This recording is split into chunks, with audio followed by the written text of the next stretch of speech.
تو کیا تھا کہ اللہ کی رضا کی خاطر لوگوں میں خود ہی قرض دیا، اور جب یہ دیکھا کہ اس کی وجہ سے لوگ دور ہو رہے ہیں تو اس قرض کو بھی معاف کر دیا۔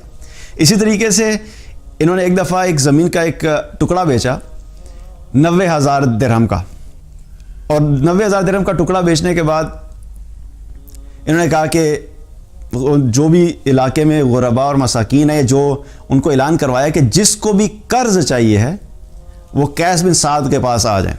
جمال الوجود بذكر الإله وتصفو الحياة بنور هدى جمال الوجود بذكر۔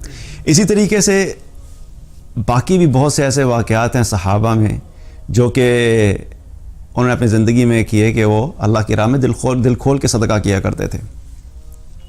قیس بن سعد رضی اللہ عنہ، جن کی ہم نے پہلے بھی بات کی ہے، سعد بن عبادہ رضی اللہ عنہ کے بیٹے ہیں۔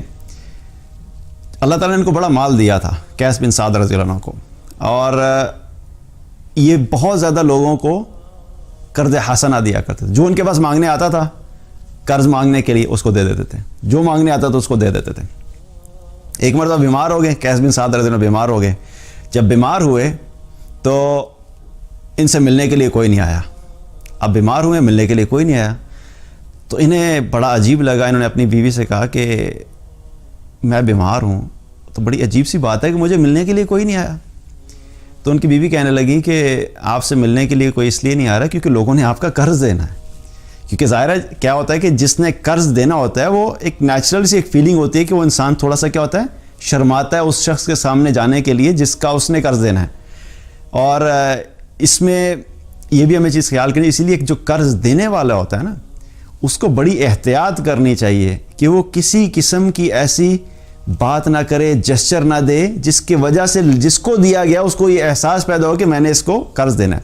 کیونکہ جس نے دینا ہوتا ہے اس کے دل میں، چاہے آپ کچھ کہیں یا نہ کہ اس کے دل میں ایک فیلنگ ہوتی ہے۔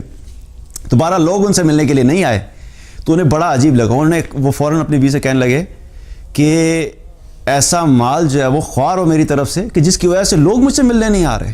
انہوں نے اپنے غلام کو بلایا، انہوں نے کہا کہ باہر جا کے اعلان کرو جس نے بھی قیس بن سعد کا مال دینا ہے، قیس بن سعد اعلان کرتا ہے کہ اس نے وہ مال اور وہ قرض اللہ کی خاطر معاف کیا۔ سارا قرض جو دیا تھا لوگوں کو سارا معاف کر دیا۔ جو ہی اعلان کیا کہ معاف کیا، اتنے میں شام میں کیا ہوا کہ اتنے لوگ ان کے گھر ملنے کے لیے آئے کہ ان کے گھر کی جو چوکھاٹ تھی وہ ٹوٹ گئی، اتنے لوگ ملنے کے لیے آئے۔ تو کیا تھا کہ اللہ کی رضا کی خاطر لوگوں میں خود ہی قرض دیا، اور جب یہ دیکھا کہ اس کی وجہ سے لوگ دور ہو رہے ہیں تو اس قرض کو بھی معاف کر دیا۔ اسی طریقے سے انہوں نے ایک دفعہ ایک زمین کا ایک ٹکڑا بیچا 90,000 درہم کا، اور 90,000 درہم کا ٹکڑا بیچنے کے بعد انہوں نے کہا کہ جو بھی علاقے میں غرباء اور مساکین ہیں، جو ان کو اعلان کروایا کہ جس کو بھی قرض چاہیے ہے وہ قیس بن سعد کے پاس آ جائیں۔ لوگ آنا شروع ہو گئے قرض لینے کے لیے۔ اب انہوں نے قرض دینا شروع کیا، جس کو جتنی ضرورت تھی، جس نے جتنا مانگا اس کو دیتے گئے۔ کرتے جب جتنے لوگ موجود تھے ان سب کو دے دیا تو 40,000 درہم جو ہے وہ قرض میں چلا گیا، 50,000 درہم باقی بچ گیا۔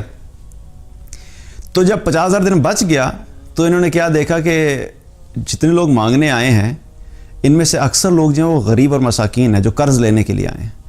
تو کیا کہ 50,000 درہم انہی لوگوں میں صدقہ بھی کر دیا۔ پہلے انہیں قرض دیا 40,000 درہم، اور پھر وہ 50,000 درہم انہی لوگوں کو صدقہ کر دیا کہ بھئی یہ تم رکھ لو۔ سبحان اللہ! آپ ان کے دلوں میں کیا فیلنگ سوچیں کہ مال کی جو محبت نہیں تھی ان کے دل میں۔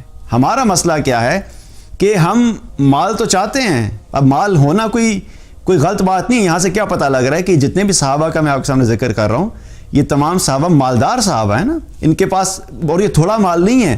40,000 دینار، 50,000 دینار، 90,000 دینار، یہ آج کے حساب سے کروڑوں روپیہ بنتا ہے، لیکن وہ کیا ہے کہ اللہ کی راہ میں خرچ کرتے رہتے تھے۔